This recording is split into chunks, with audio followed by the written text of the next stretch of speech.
Samantala mga kapuso, nananawagan ng umento sa sahod ang minimum wage earners upang maibsan ang epekto ng krisis. Yan ang balitang tinutukan live ni Sandy Salvacio. Sandy? Chris, hindi na raw makasabay ang arawang sahod ng mga manggagawa na minimum wage earner dahil sa mataas na presyo ng mga bilihin bunsod ng nagdaang krisis. Hirap pagkasyahin ng gasoline attendant na si Joshua. Ang sinasahod niyang 485 pesos kada araw para sa kanyang asawa at isang taong gulang na anak.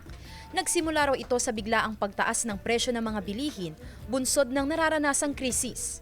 Pili na pinagkakasya po.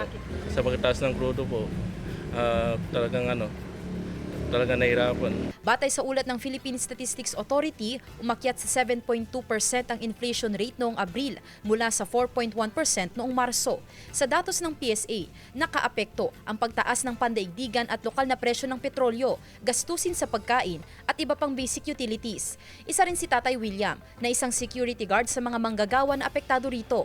Kaya panawagan niya, Kung sino po yung makakapagpataas ng sweldo ng bawat gwardiya sa amin. Kasi marami talaga. Yung mga katulad kong security, hindi naman masyadong mahirapan. Ang establishments na mayroong 9 pababa na workers ay dapat tumatanggap ng 480 pesos. And then yung mga 10 and above workers, hindi dapat sila tumatanggap ng mas mababa sa 505 pesos. ipinaliwanag ng Department of Labor and Employment Region 1 na hindi basta-basta nagpapatupad ng wage increase dahil dumaraan ito sa proseso ng Regional Tripartite Wages and Productivity Board. Ayon sa RTWPB, may mga major criteria silang kinokonsidera para sa dagdag sahod.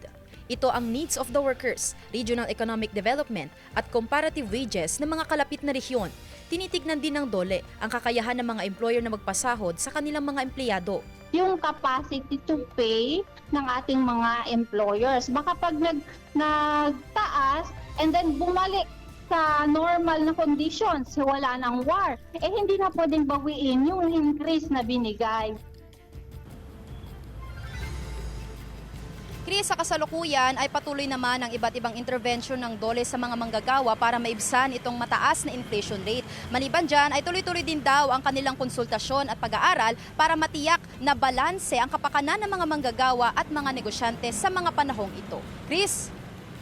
Maraming salamat, Sandy Salvacio.